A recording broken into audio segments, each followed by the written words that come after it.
Olá, pessoal do terceiro ano. Então, esse vídeo eu vou corrigir com vocês a lista que eu enviei na semana passada, né, lá no dia 5/8, 5 de agosto, que é uma revisão de conteúdo que a gente viu no primeiro semestre, revisão de corrente elétrica e resistores, né, e as leis de Ohm.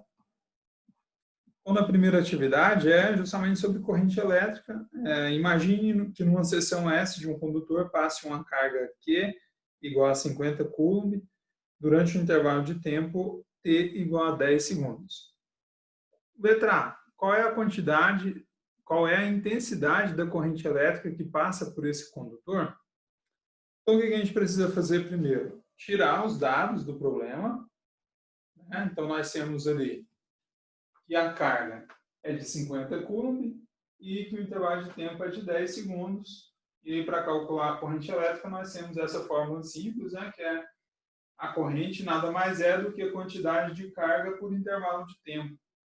Então, se eu tenho aí a quantidade de carga e eu tenho o intervalo de tempo, agora é só substituir naquela fórmula. I é igual a 50 dividido por 10. A corrente elétrica, então, é igual a 5 e a unidade de medida é o ampere.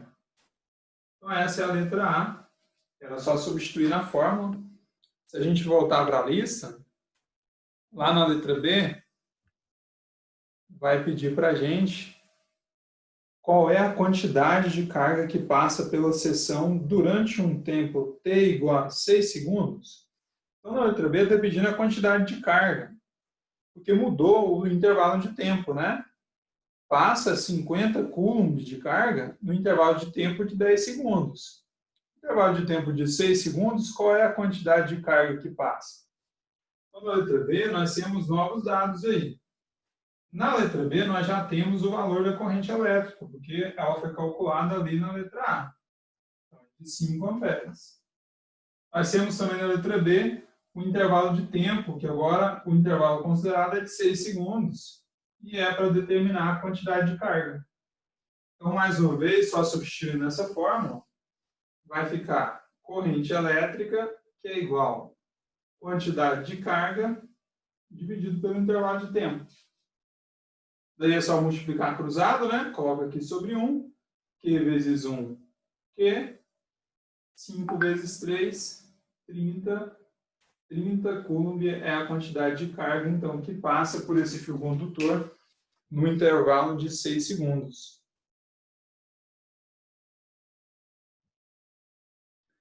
E o número 2 é de marcar a alternativa correta. A corrente elétrica possui sempre efeitos. E a corrente elétrica possui, então, produz sempre os efeitos térmicos, magnéticos, químicos, luminosos e biológicos. Portanto, então, a alternativa correta aqui é a letra E. Você deve só fazer uma marcação aí, então, né? Não tem que justificar nem nada. A letra E é a alternativa correta. Seguindo aí com a nossa lista, nós temos a número 3, que já vai tratar da primeira lei de Ohm. Então, o número 3 fala assim: a partir de um experimento, um grupo de alunos registrou os valores da corrente para as correspondentes DDPs, diferenças de potencial, nos terminais de uma lâmpada, obtendo os seguintes valores. Então, nós temos uma tabela com as medidas que esses estudantes fizeram, a medida 1, medida 2, medida 3 e medida 4. Na letra A, pede para que a gente construa o gráfico de U versus I, quer dizer, da DDP versus a corrente elétrica em um sistema cartesiano. Então, como que isso será feito? Isso será feito no plano cartesiano. Eu fiz um esboço aqui daquela tabela, onde mostra os valores da corrente e da DDP. Então, você vai fazer onde seria o eixo Y, a DDP, e onde seria o eixo X, o valor da corrente. Como são valores aqui que vai até 15 na corrente, então eu posso contar de 5 em 5, né? Nem vou usar o 20, é só para você ver, eu posso contar de 5 em 5, porque aqui não existe uma regularidade nesses valores, né? Aqui pula 1 unidade, aqui aumenta ali 9 unidades. E na coluna da DDP eu posso contar de 10 em 10 para simplificar. Então, se de repente você tem que marcar 2 para a corrente e 6 para a DDP, lá não tem, né? Mas você sabe que o 2 fica ali. entre o 0 e o 5, então fica mais ou menos aqui o 2, né? E a DDP de 6 também fica entre o 0 e o 10, mais ou menos aqui, ó. Então você marca um lugar aproximado e marca o ponto. Corrente 3 e DDP 18. Então, corrente 3, mais ou menos aqui, a DDP 18, mais ou menos aqui. Então você traça aí, faz o tracejado e marca o ponto. Corrente 12 e DDP 36. Então 12 vai estar mais ou menos aqui. A DDP de 36, mais ou menos aqui. Então faço um tracejadozinho ligando os dois, ó.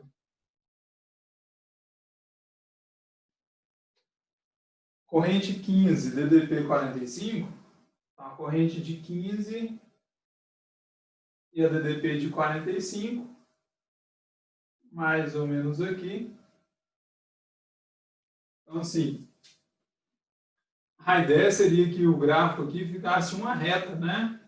Como eu não fiz aqui usando a régua, pessoal, esse ponto aqui deveria ter caído bem aqui em cima, né? Não ficou muito certinho aqui, não. Mas é porque aqui é 6 o valor, e eu tinha anotado 3 aqui. Sendo 6, olha só, mais ou menos aqui o 6, né? 6 e 18. Ah, aí sim, né? Vai passar uma reta certinha aqui agora. Eu tinha anotado 3 e não era 3, era 6, né? Corrente é 6 e a DDP 18. Então, esse é o gráfico aí, o plano cartesiano, que representa a relação entre a corrente elétrica e a DDP. E na letra B, pergunta se o resistor da lâmpada é ôhmico. E é para a gente explicar. Então, o que significa resistor ôhmico? É aquele resistor que obedece à lei de Ohm. Então, basta verificar se esse resistor obedece à lei de Ohm. Se for verdadeiro, então ele é um resistor ôhmico. Essa é a justificativa, essa é a explicação. Então, como que a gente vai ver? A gente já tem todos os valores, né, que relacionam a corrente com a DDP. E a primeira lei de Ohm é justamente essa que relaciona aí DDP, resistência e a intensidade da corrente elétrica. Então, trabalhando nessa formulazinha aqui, o que eu preciso fazer, né? Vou isolar ali a resistência.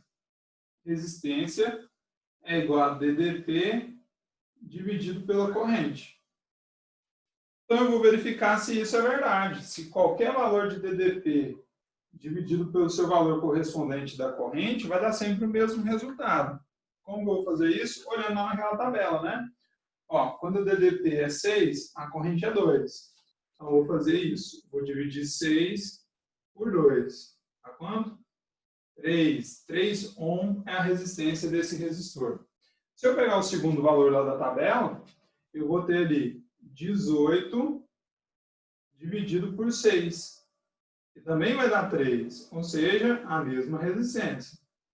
Se eu pegar o quarto valor da tabela, 36 dividido por 12, também vai dar 3 ohms.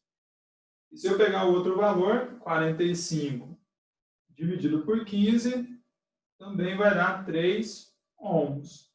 Então, para eu dizer se esse resistor é ôhmico, uma das formas é através da fórmula, né? Eu vou substituir todos os valores que eu tenho relacionando DDP e corrente. Outra forma seria observar o gráfico, né? Se o gráfico deu uma reta, então eu posso dizer que o resistor é ôhmico. Então, o resistor em questão é ôhmico? Sim, é ôhmico. Vai dizer sim. Essa é a resposta. Qual é a justificativa? Essa é a justificativa, né? A resistência é sempre 3.